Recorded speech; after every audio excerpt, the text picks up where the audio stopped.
Sur le plan scientifique, il a publié plusieurs articles dans des revues internationales à comité de lecture, et son intitulé est « Quelle politique face aux résultats de la recherche scientifique ?» Merci beaucoup, Serge.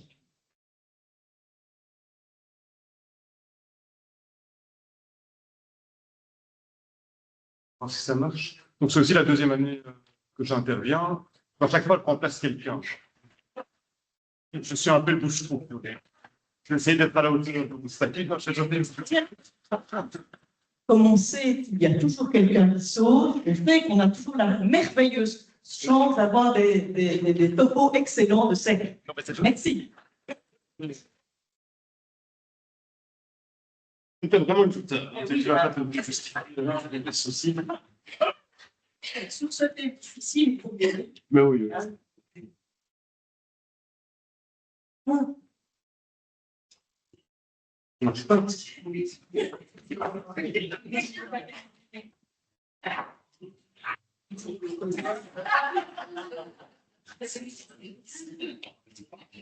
on parlait des parents. C'est pas si, je comment je peux remercier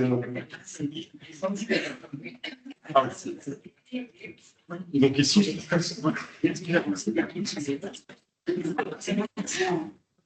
super bon, c'est pas grave. Le seul problème technique, c'est que je ne vois pas sur l'écran, donc je risque chaque fois de me retourner, mais ça va bien. Alors juste, donc voici le sujet de... Bon, ce n'est pas vraiment sur les politiques, mais à la fin de la présentation, je vais réfléchir quand même à quelques mesures sur la base des résultats de la recherche. Contrairement, je ne vais pas analyser tous les écrans à l'instar de Kevin Delcourt, je vais plutôt me concentrer vraiment sur les réseaux sociaux. Ça, c'est un sujet très vaste, mais les écrans, d'un point de vue plus général, il y a aussi plein d'études qui ont été faites. Et je vais prendre un point de vue plutôt scientifique. Disons, m'appuyer sur des données et des recherches internationales sur le sujet. Donc, pas à partir d'une expérience clinique ou autre chose. Alors, juste, moi, c'est un sujet qui m'intéresse. Ça a apparu en 2005-2006. Je me souviens, la première fois où j'ai été confronté à Facebook, je me suis inscrit un peu comme tout le monde. Je suis resté quelques mois, puis après, je me suis vite lassé. Je crois que c'était beaucoup de narcissisme, de voyeurisme là-dessus. Bref, j'ai laissé ça de côté. C'est plutôt, je me suis intéressé à nouveau lorsque je suis devenu professeur en 2013, où j'ai été confronté à des jeunes qui étaient obsédés par leurs gadgets. Tout le temps, ils voulaient consulter. C'était une lutte permanente qui m'a épuisé. Et par ailleurs, je voyais vraiment des difficultés au niveau attentionnel. C'est-à-dire que j'ai l'impression qu'ils avaient du mal à se focaliser pendant un certain temps sur les tâches auxquelles je les soumettais. Et c'est à partir de là que j'ai commencé à m'intéresser, disons, d'un point de vue scientifique à cette question. Et maintenant, je m'intéresse d'autant plus que j'ai 3 enfants qui se reproduisent allègrement, n'est-ce pas, et qu'ils arrivent à l'âge fatidique bientôt, où tout le monde commence à avoir un smartphone, donc je résiste pour l'instant. J'espère résister jusqu'à 16 ans, mais peut-être qu'ils vont me décapiter au bout d'un moment, on verra. C'est l'ambition. On ne peut surtout pas m'applaudir maintenant, on verra. Je vais peut-être craquer. Dans 5 mois. Dans 5 ans. Donc, voilà, juste alors, j'ai séparé ma présentation en 3 points. Je vais d'abord revenir sur le temps de l'innovation. Comment est-ce qu'on a réagi au moment où sont apparues ces technologies. Ensuite, je vais me concentrer sur le temps de la recherche. Je vais essayer de vous exposer à quelques données sur l'influence des réseaux sociaux, sur la santé mentale et la cognition. Et enfin, on va terminer rapidement sur quelques points d'un point de vue politique. Alors, ici, on parle de tout un ensemble de plateformes qui sont apparues ces 20 dernières années. Facebook, YouTube, Instagram, Snapchat et le terrible TikTok ici, que vous avez évoqué. Donc, c'est très jeune, ce qui explique aussi que la recherche est encore très récente, il y a encore de nombreux débats. Et disons, il n'y a pas encore de conclusion définitive qui permettrait d'avoir des lignes politiques assez claires. Alors, ce sont des plateformes dont la puissance a été décuplée par l'apparition d'une autre technologie que vous connaissez tous, le smartphone, qui permet d'accéder constamment à ces réseaux sociaux. Alors, juste une petite définition, donc vous savez tous, ce n'est pas nécessaire vraiment de revenir longtemps là-dessus, mais bon, c'est simplement des plateformes d'échange d'informations, d'interaction entre utilisateurs et qui tirent leur contenu des contenus générés par ces derniers. Alors, je voulais juste revenir sur comment les concepteurs des réseaux sociaux ont présenté leurs produits. Alors, vous connaissez ces grandes messes de la Silicon Valley, ils arrivent un peu comme des dieux, ils s'exposent avec différentes phrases ici, leurs produits. Et c'était vraiment présenté par Zuckerberg et leurs copains comme un projet plutôt humaniste. Donc là, c'est quelques phrases ici qu'il a énoncées lors d'une de ses grandes messes. Il dit « J'entends des voix apeurées qui appellent à construire des murs. Plutôt que des murs, nous voulons aider les gens à construire des ponts. » Autre phrase, c'est le combat de notre époque, les forces de la liberté, de l'ouverture, de la communauté mondiale contre les forces de l'autoritarisme, de l'isolationnisme, du nationalisme. Le message derrière, c'est clairement nous sommes une force démocratique, nous allons contribuer à un meilleur monde. Ça, c'est l'ambition, c'est la vitrine, disons. Alors, c'est un discours qui a été. C'est bizarre parce que je ne vois pas ici, mais c'est pas grave. Donc, c'est un discours qui a été repris par les médias, n'est-ce pas? Selon moi, il y a un événement assez capital dans le succès des réseaux sociaux, c'est les révolutions, les printemps arabes. Ici, c'est une photo de la place Tahrir. À l'époque, c'est une page Facebook qui était à l'origine de ce grand mouvement de masse qui a conduit à la destitution du dictateur de l'époque. Il y avait une page qui s'appelait « Nous sommes tous Khaled Saïd ». C'est un jeune qui avait été torturé par la police locale. Il y a eu 1 million de personnes. C'était la page arabe la plus consultée. Et la presse a repris vraiment ce narratif en disant « Mais ici, il y a vraiment un potentiel énorme pour faire advenir des démocraties dans toute une série de pays. On va vraiment construire des ponts dans la suite de ce que disait évidemment Mark Zuckerberg. Il y a plein d'autres articles. À l'époque, on pensait que ça allait ouvrir l'esprit des jeunes, les confronter à des points de vue différents, les amener à être plus critiques, etc. J'en passe, bien sûr, mais vous avez compris l'idée. Cependant, si on gratte un peu, c'est un produit nettement moins reluisant qu'on découvre. Clairement, le business model de ces entreprises, pour 99%, c'est la publicité. Donc, leur intérêt, c'est tiré des cours, je ne vais pas revenir longuement là-dessus, mais c'est capter leur attention. C'est l'économie de l'attention. Comment faire concrètement pour essayer d'aspirer leur cerveau le plus tôt possible?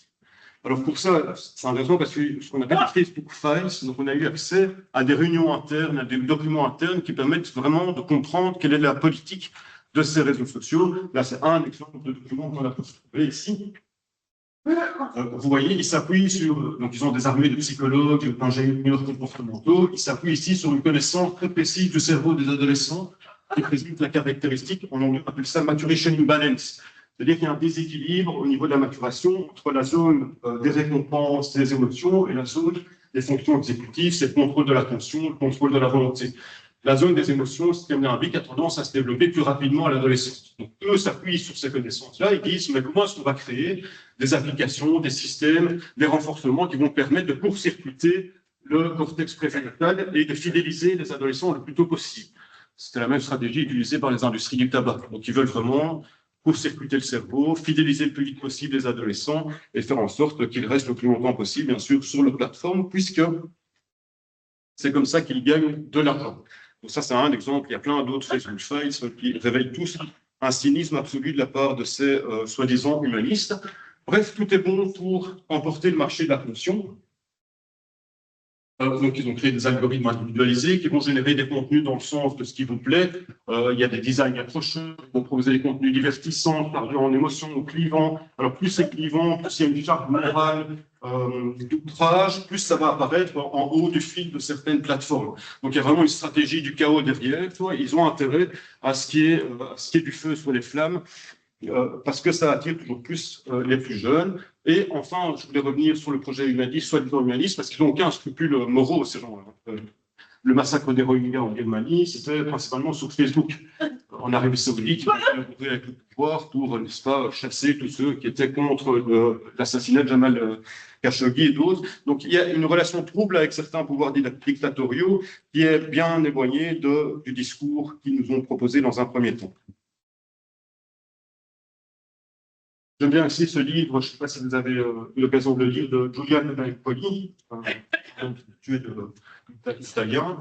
Il a écrit L'heure des prédateurs et il présente vraiment ces ingénieurs de la Silicon Valley, les conquistadors, les prédateurs qui ont intérêt à créer du chaos, à réchauffer le climat social. Mais l'idée, c'est vraiment, comme l'a dit aussi c'est façonner l'esprit humain. Ce ne sont plus seulement des ingénieurs, ce sont des ingénieurs du comportement. Comment est-ce qu'on va façonner l'esprit humain de façon à ce qu'il reste le plus longtemps sur nos produits?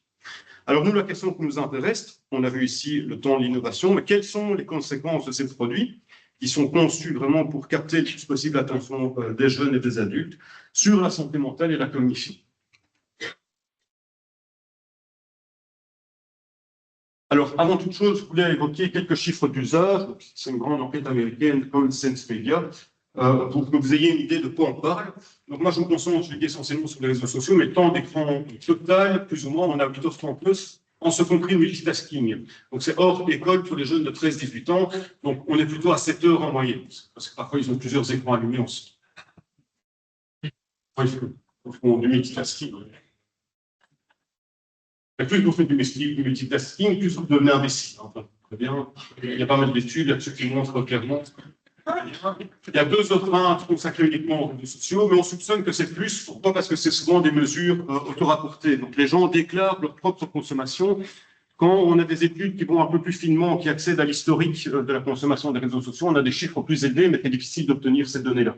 Alors les plateformes préférées entre 13 et 18, on a TikTok, YouTube, Instagram et Snapchat. Et ici, quelques données sur TikTok. En 2019, on est à 50 minutes en moyenne. Maintenant, on a 100 minutes en moyenne par jeune.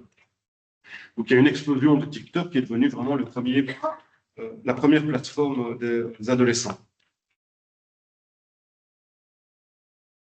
Alors, les chiffres sont plus ou moins les mêmes chez nous. J'ai regardé plusieurs enquêtes. Ici, c'était pour vous donner une idée, même si c'est toujours difficile d'arriver à une exactitude de taille. 70% des 11-15 ans ont au moins un compte. En moyenne, ils ont 3 comptes. Et 63% des moins de 13 ans. Alors que c'est supposé être interdit. Autre donnée que ces études révèlent, c'est l'usage problématique des jeunes. Donc, il y a un quart des jeunes qui ont clairement un usage problématique. Ils s'y pensent tout le temps. Alors, on ne va pas parler d'addiction en tant que telle, mais c'est des comportements proches de l'addiction. La moitié reconnaît que les réseaux sociaux leur nuisent. Et alors, si on fait des études rétrospectives avec des jeunes plus âgés, on constate que beaucoup regrettent d'avoir eu des réseaux sociaux plus jeunes. Donc, ils auraient aimé avoir moins de réseaux sociaux. Vous pouvez peut-être dire ça à vos enfants.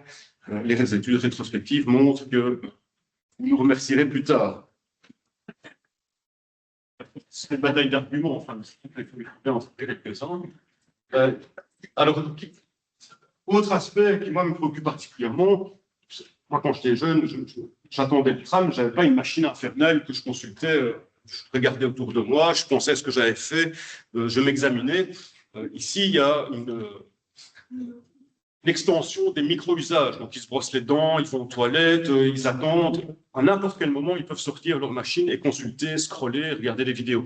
Donc, ça, c'est un phénomène. Il y a un vieux philosophe qui disait une vie sans examen ne vaut pas la peine d'être vécue. Mais il faut s'inquiéter ici. Est-ce que les jeunes s'examinent encore? Est-ce qu'ils prennent encore le temps de regarder autour d'eux, de se regarder eux-mêmes, de s'interroger? Étant donné l'explosion de ce genre d'usage, on peut se poser des questions. Et par ailleurs, ils reçoivent plus ou moins 237 notifications par jour.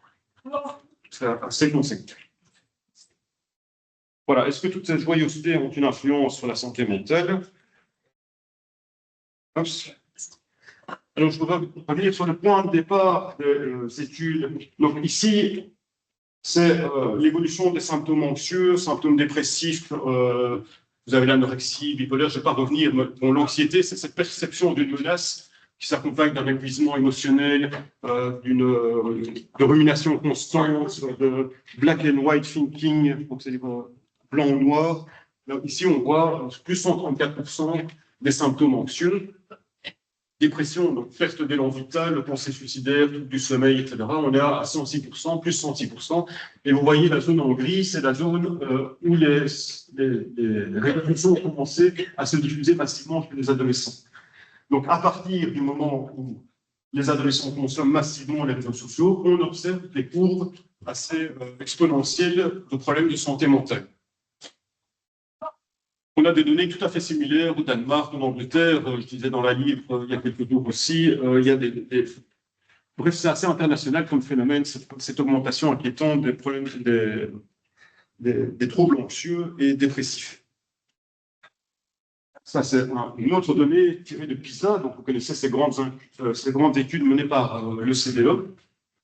Ils ont créé une système sur la santé mentale. Et ici, donc, je vous rappelle le discours We will connect people, on va connecter les gens. Dans la réalité, qu'est-ce qu'on constate à l'école? C'est des mesures à l'école. Vous voyez, c'est un phénomène relativement international. C'est la proportion des jeunes qui se sentent seuls à l'école. Il y a un des facteurs aussi prédicteurs de la dépression. Donc, vous voyez, il y a plus de 30%, un adolescent sur 3. Chez nous, c'est un sur 3, plus ou moins sur 3, qui se sentent seuls à l'école. ce devrait être le temps de l'amitié. Or, force est de constater que la solitude prend une ampleur relativement inquiétante. Alors, ici, c'est un constat, il y a un consensus scientifique qu'on s'accorde en général qu'effectivement, il y a une augmentation assez préoccupante des problèmes de santé mentale. Maintenant, quid des causes? Alors ici, je vais évoquer avec vous un débat assez virulent dans la communauté scientifique. Disons, il y a deux positions.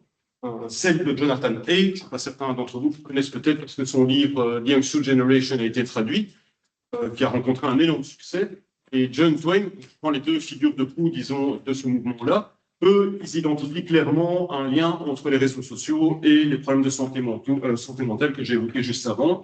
Et par ailleurs, Candy Sauger, donc une psychologue du développement, donc ce sont vraiment des scientifiques à la pointe. Ils sont énormément cités. On a publié un article dans Nature à la suite du livre de Jonathan Haidt en disant que ce n'était pas vrai du tout, qu'eux, ils avaient plein de données qui montraient que il n'y avait pas de lien explicite entre les réseaux sociaux et les problèmes de santé mentale. Alors, je vais revenir rapidement avec vous sur les deux hypothèses. Alors, l'hypothèse de Jonathan Haidt, c'est qu'on serait passé d'une play-based childhood, donc une enfance centrée sur le jeu, à une enfance centrée sur le téléphone, qui se caractérise par plusieurs dimensions. Un, les ados dorment moins. Il y a 50% des jeunes filles qui dorment moins de 7 heures. Elles devraient dormir 8h30, 9 heures. Deuxième caractéristique de cette enfance, c'est moins de relations sociales face-to-face. On est moins dans regardez par exemple la proportion des rencontres amoureuses, il y a nettement moins de rencontres amoureuses. Les rencontres où on sort avec des amis en semaine, les jeunes sortent nettement moins. Ce qui est paradoxal, c'est que les parents ont tendance à surprotéger les jeunes ayant peur des dangers qu'ils rencontreraient dans la vie réelle, tout en les laissant dans leur chambre avec leur smartphone, où là, ils sont confrontés à un univers particulièrement toxique. On l'a évoqué ici avec les témoignages, sur les dépôts aussi. Il y a plein de prédateurs. Le monde en ligne est beaucoup plus dangereux que la vie réelle. Or, on surprotège les enfants dans la vie réelle pour les exposer à ce monde sans loi. J'ai le temps ou pas? Ah, 15 minutes. Ah, ça va. Donc, moins de sommeil, privation sociale, on voit moins face-to-face, on voit plus sur les réseaux sociaux. Troisième caractéristique, désolé, je vais regarder à chaque fois ici. Oui, comparaison sociale malsaine. Typiquement, on va se comparer, enfin, moi je ne suis pas trop au courant des influenceurs, mais on a débordé, Kim Kardashian et tous ces gens-là, qui ont des physiques improbables. On va se comparer à des gens. Avant, on se comparait à ses voisins, un peu disgracieux, on était contents, mais on se compare. On se compare à des images complètement malsaines et ça crée un style de comparaison sociale qui est particulièrement malsain pour les adolescents à un âge où ils sont en recherche d'approbation sociale, où ils s'inquiètent à la suite de la puberté sur les changements dans leur corps. Autre aspect encore, c'est les addictions. On a vu que ces plateformes sont designées de telle sorte à créer de l'addiction chez les jeunes et de plus en plus de jeunes ont du mal à contrôler leur temps sur les réseaux sociaux. Et enfin, la thèse ici, c'est ce qui caractérise ces enfants, c'est qu'ils passent moins de temps à faire des activités qui seraient réellement bénéfiques pour leur développement. Aller voir des amis, jouer, faire du sport, jouer de la musique, lire, tout simplement, c'est quelque chose qui est en voie de disparition, de la lecture. Toutes ces activités sont extrêmement bénéfiques, mais tout le temps qu'on perd, on a vu 7 heures, 8 heures sur des écrans, c'est du temps qui n'est pas passé à faire des choses qui auraient un impact tout à fait positif sur les trajectoires développementales des jeunes. Alors l'hypothèse de Haidt, qui s'appuie sur toute une série de données ici, avant tout corrélationnelles, c'est là un peu un des problèmes, c'est que cette modification radicale de l'enfance sur ces 20 dernières années explique en grande partie les phénomènes d'anxiété et de dépression qu'on peut observer aujourd'hui chez les jeunes. Première hypothèse. Deuxième hypothèse, celle de Candy Sauger.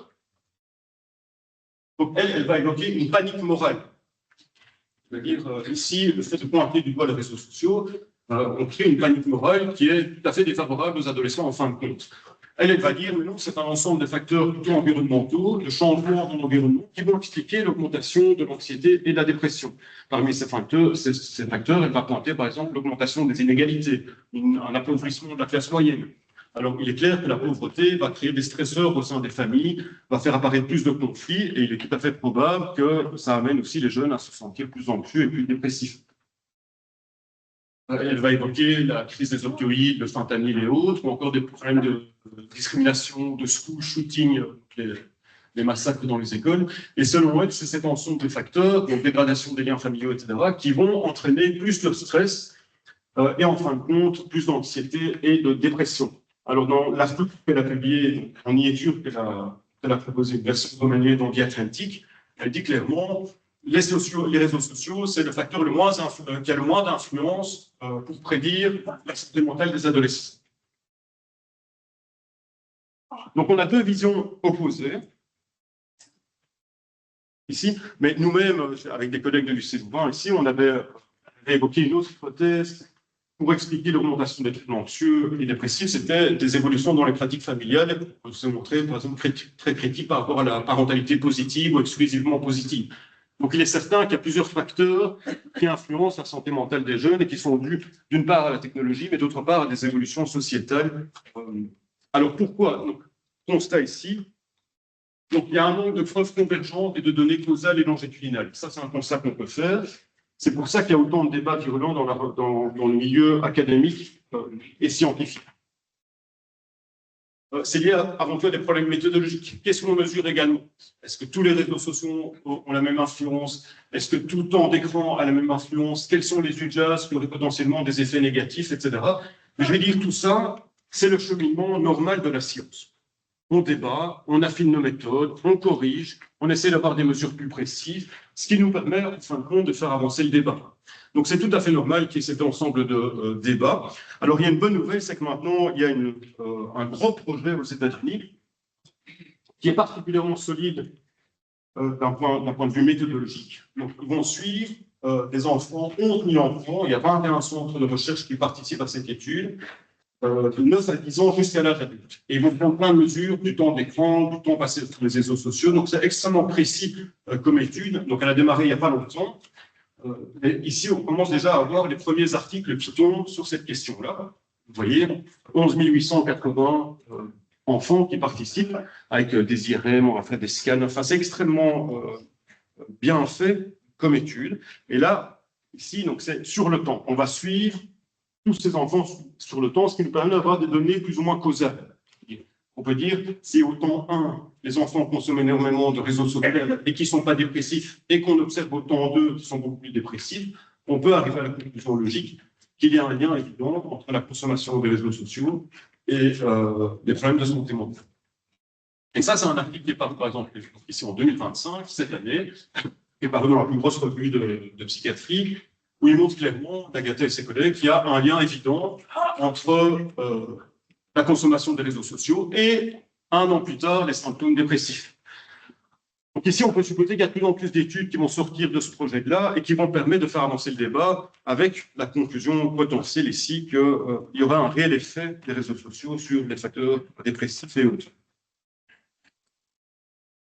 En résumé, ce premier point. Alors certes, il y a encore un débat important sur la question du lien entre réseaux sociaux et anxiété et dépression. Il y a certainement de multiples facteurs qui contribuent à la crise de la santé mentale, mais ici, études longitudinales récentes, j'en ai montré une, mais j'aurais pu en montrer deux autres, elles tendent à montrer qu'il y a un lien réel entre la consommation des réseaux sociaux et les facteurs, les troubles dépressifs et anxieux. Alors j'en viens maintenant au deuxième point, l'effet des réseaux sociaux potentiels sur la cognition, sur les performances intellectuelles. Alors ici, je voulais revenir aussi sur les données PISA, qui constituent aussi le point de départ, selon moi, des études qui essaient de mesurer s'il y a un lien entre les réseaux sociaux et la cognition. Donc là, vous voyez les données internationales pour PISA. Alors qu'est-ce qu'on constate? On constate une chute de 20 à 30 points en sciences, mathématiques et lecture. Donc c'est plus ou moins, les jeunes d'aujourd'hui ont plus ou moins un an de retard par rapport aux jeunes d'il y a 20 ans, en termes d'apprentissage. Entre 8 mois et 1 an. Donc, c'est assez conséquent tout de même. Alors, la question qu'on se pose, c'est est-ce que les réseaux sociaux vont avoir une influence sur la chute des performances intellectuelles? Là, j'évoque un article de Twain qui est paru aussi en 2025, qui vient de sortir, qui est la reprise des données PISA. Parce que dans les données PISA, il y a pas mal d'items qui mesurent le temps d'écran. D'une part, l'accès au smartphone et la progression de cet accès dans différents pays, et d'autre part, l'usage des smartphones à des fins récréatives à l'école. Alors, vous voyez ici, qu'est-ce qu'on constate? C'est un tableau, mais bref, il y a un déclin plus important dans les pays où l'accès au smartphone a augmenté, en bas, et dans les pays où il y a une plus grande proportion d'élèves qui utilisent le smartphone durant la journée à des fins récréatives. Donc, les pays où il n'y a pas de politique vis-à-vis de la consommation des smartphones obtiennent des performances nettement plus basses. Alors ici, je passe tout le débat, mais j'en viens aussi à cette étude ABCD, où de nouveau, on a 6000 enfants de 9 à 13 ans. On a essayé de voir, donc là, je vous ai montré d'un point de vue macro. Maintenant, je vais vous montrer d'un point de vue micro, sur la base de ces études, est-ce que si on suit au quotidien des enfants, on peut mesurer l'effet concret sur des tâches de performance cognitive? Et là, clairement, donc, ils ont distingué entre 9 et 13 ans 3 usages: faible usage, modéré, 1 heure par jour, et élevé, plus de 3 heures par jour. Alors, qu'est-ce qu'on constate? Donc, ce n'est pas des échelles de 100 points, c'est plus bas, ce qui fait que 1 ou 2 points en moins, c'est déjà significatif. L'usage élevé, on a 4 ou 5 points en moins, donc c'est assez conséquent. Donc, c'est ce qu'il appelle l'effet dosage. Plus vous utilisez, plus l'effet sera important. Et ici, ce qu'ils disent dans l'article aussi, c'est que ce sera un effet cumulatif. Donc, si à 13 ans, vous avez déjà 1 ou 2 points de différence, on peut supposer qu'à 18 ans, ça va devenir 10, 15, 20 points. Ça va croître dans le temps. Dans les temps, encore quelques minutes, et je clôture. Alors, il y a plusieurs mécanismes ici. Clairement, fragmentation de l'attention. L'attention, c'est une ressource limitée. Hein. Si vous scrollez, puis ça, peut-être vous en faites vous-même l'expérience, vous tombez dans des orgies d'images comme ça, après vous êtes un peu étourdi, vous avez du mal peut-être à vous concentrer sur une tâche en particulier. Du moins, c'est mon cas, mais c'est ce qu'on observe clairement ici chez les jeunes. On va fractionner leur attention. Autre système, autre caractéristique qui explique la baisse des performances cognitives, c'est les réseaux sociaux vont suractiver le système des récompenses immédiates. Et là, pour moi, c'est le point le plus problématique en tant que prof aussi. C'est, si vous voulez, vous avez d'une part les réseaux sociaux où on va avoir des petites récompenses directes. On regarde une vidéo, on éprouve un peu de plaisir et on scrolle comme ça. À chaque fois, avec des petites sources de plaisir très rapides qui sont peu coûteuses. Or, à l'école, qu'est-ce qu'on demande? On demande de travailler sans cette récompense directe. Nous, c'est ce qu'on appelle la gratification différée. Aujourd'hui, j'aime la littérature, mais il y a 15 ans de travail de mes pauvres profs, d'ennui, etc., qui ont fait que j'arrive aujourd'hui, en fin de compte, à récolter les fruits de cet enseignement. Vous comprenez, les fruits, on va les récolter beaucoup plus tard. Et ça, c'est le principe des tâches scolaires, c'est qu'il n'y a pas de récompense immédiate. Même si aujourd'hui, maintenant, on essaie de s'adapter aux ados avec une pédagogie ludique, drôle et comique, avec des effets spéciaux, mais je ne suis pas trop favorable à tout ça, avec un prix. Donc, vous voyez que vous avez deux systèmes en compétition. Le problème, c'est toute la question qu'on va se poser, c'est comment un cerveau façonné par TikTok peut-il étudier? Peut-il être attentif en classe? C'est incompatible ici. Et le problème, c'est quand les réseaux sociaux gagnent la partie, il y a clairement un danger pour le système attentionnel des jeunes.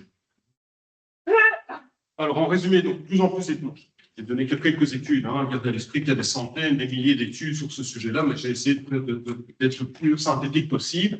Donc, il y a de plus en plus d'études qui montrent un lien clairement entre l'usage des réseaux sociaux et la chute des performances intellectuelles. C'est multifactoriel aussi. Hein. J'ai parlé de l'évolution des pratiques parentales. Pour moi, il y a une évolution des pratiques scolaires aussi. On est nettement moins exigeant aujourd'hui qu'il y a 30, 40 ans. On est beaucoup plus gentil, la bienveillance, on est moins exigeant en termes de savoir, on a des pédagogies adaptées.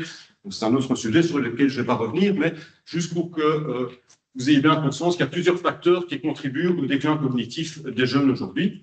Alors, une dernière question que je voulais soulever dans ce point, c'est est-ce qu'en fin de compte, il n'y a pas un danger pour la démocratie parce qu'on a une jeunesse qui est moins capable de se concentrer, moins capable de lire des textes complexes, qui a moins de connaissances?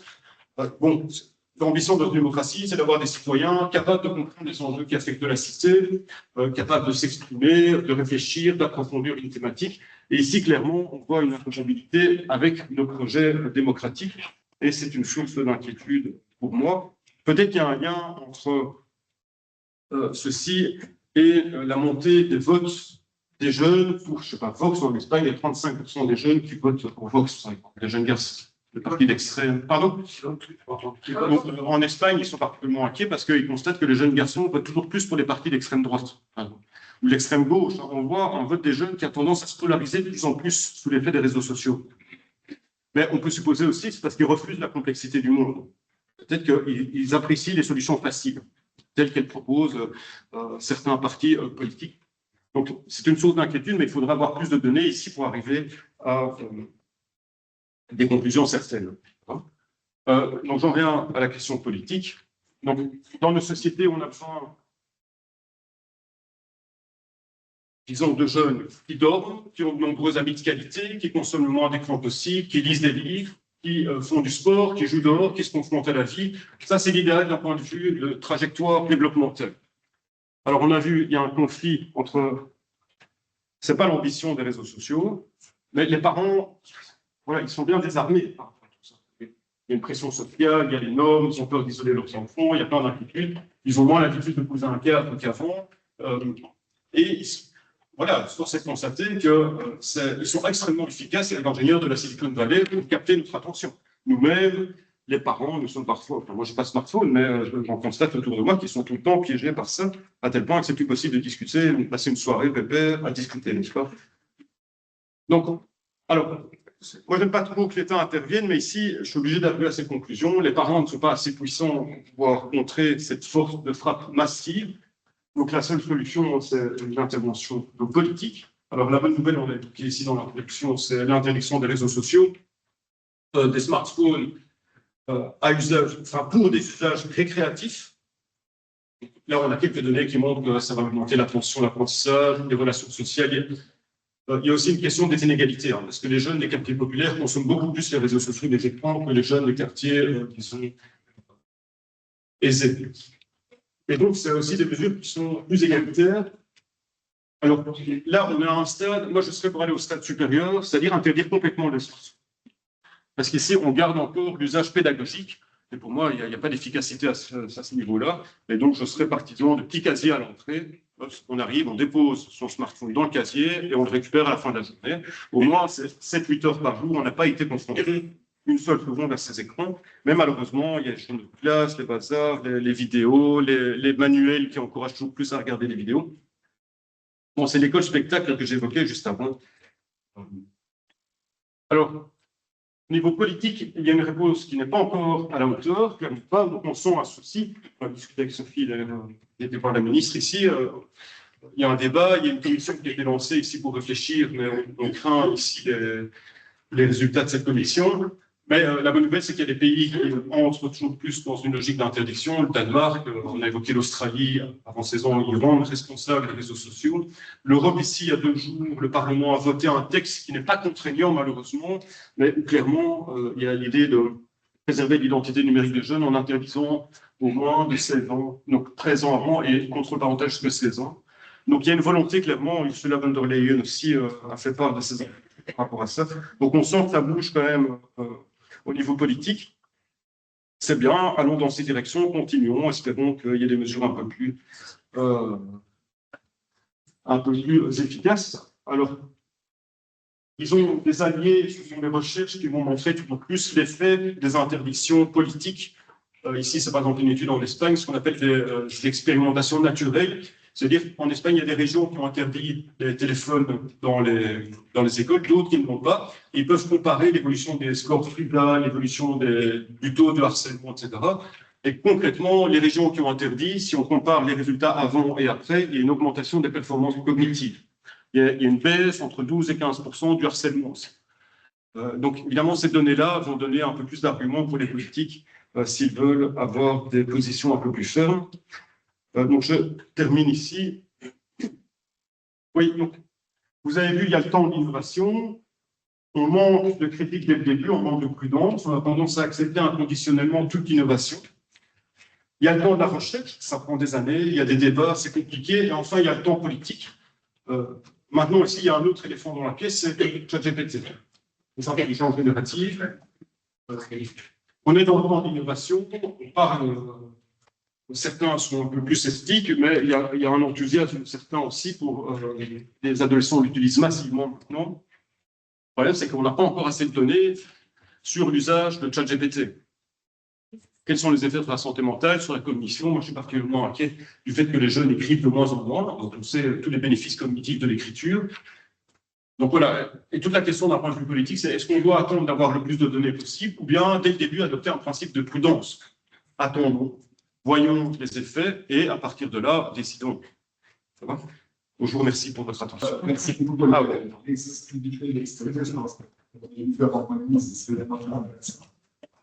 J'ai trois réactions. D'abord, je vais dire, je recommande vraiment le bouquin de Jonathan Haidt, qui est vraiment.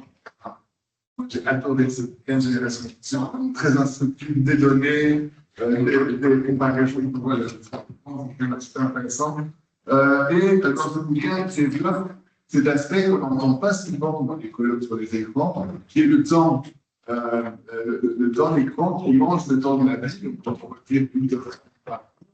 Pour retirer ça, il y a ce qui reste comme temps pour apprendre à vivre.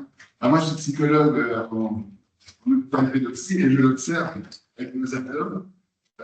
Le temps entraîné pour interagir, toutes les choses de tous les jours, par exemple, si on prend les relations sentimentales chez les jeunes d'aujourd'hui, c'est plus souvent 90% d'écran et 10% de rencontres réelles et quelques pourcents de relations sexuelles. Enfin, vraiment, c'est ça, un couple, on ne s'est jamais rencontré, en fait. Et ça, je trouve que la vie des jeunes se remplit de vide, et il n'y a plus suffisamment de temps pour discuter, vivre, faire des réunions, négocier, parler, regarder.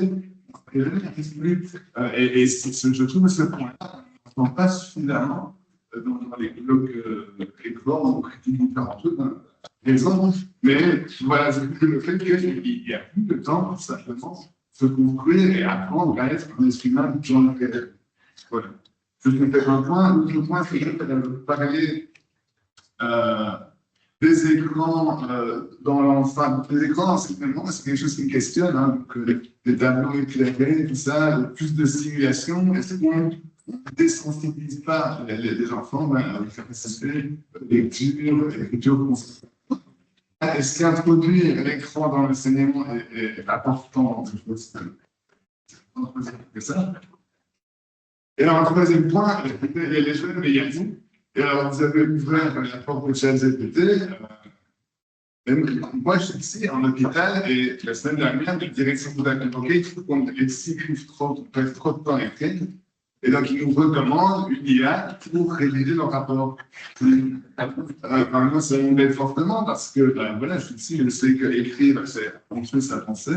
Voilà, donc être honnête pour avoir un avis, c'est développer le client. Et on nous demande de ne plus le faire. Il y a nos enfants qui délivrent, mais il y a aussi l'homme qui perd des capacités, qui va déléguer à la machine, parce que c'est très préoccupant, parce que c'est des capacités de tout le monde.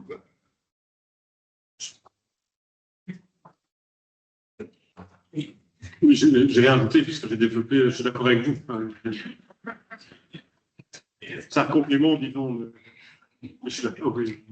Parce que j'essaie de displacer n'est pas hypothéser ce que j'ai développé quand même ici. C'est du temps qu'on ne passe pas à faire autre chose.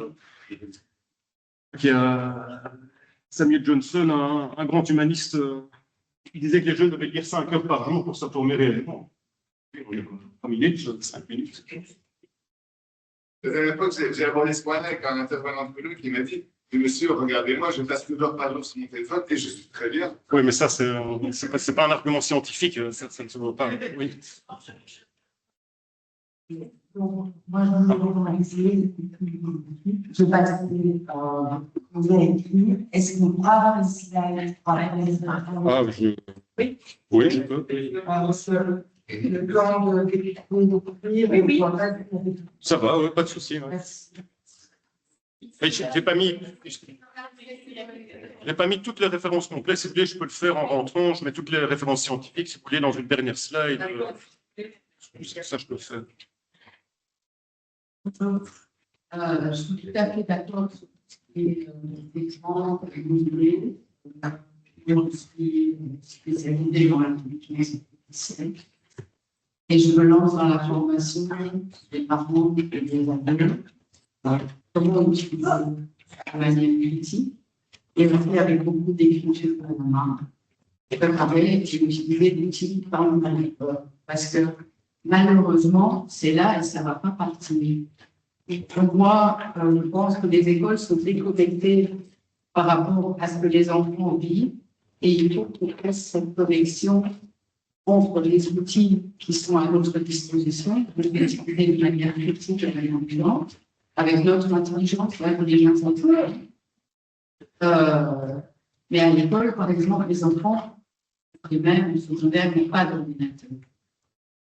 N'apprennent pas à utiliser. Après, ma plus grande qui arrive à l'université, tout à coup, tout se passe sur les ordinateurs. Et si les parents ne savent pas comment les guider et les structurer dans les recherches, dans comment utiliser, que ce soit même Word, Excel, tout ce que nous on fait, souvent dans les écoles, ils n'apprennent pas ça.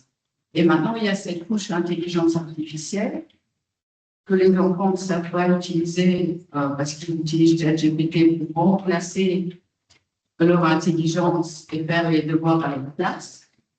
Je trouve que c'est super important qu'on s'intéresse en tant que parents à comment les aider à arriver à l'utilité. Parce que nous aussi, on a dû apprendre à l'époque à utiliser un ordinateur, etc. Et nos parents n'étaient pas aptes à le faire.